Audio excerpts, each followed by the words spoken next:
Pakain ulit tayo sa ating talong mga farmers. Yung binabad natin kanina, yan o. 14 na, ipakita natin yung dosage. Lata ng sardinas, dalawang 14. Same pa rin naman ng dati, ano? 14 na Philpose, dalawa. Tapos isang ammonium.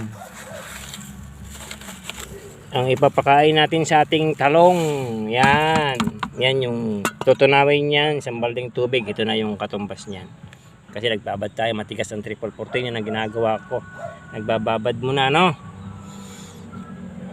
At ang pagpapakain ay same pa rin naman. Ito na, nilagyan natin ito ng hyper. Dagdagan ng hyper compost tea, isang kutsara.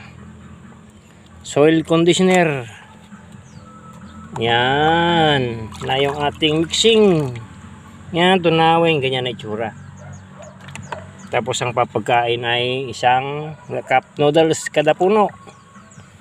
Pwedeng rekta, pwede ring hindi. Yan yung pakain natin. Yung talong natin, nagpatulo tayo ng konting patubig. Yan itsura, para malalaki yung bunga. May mga bunga maliliit dyan sa tayo baba. Ang gaganda pa, no? Fertilization guide, paano mag-abono ng 7-month-old na talong, ano? Thank you.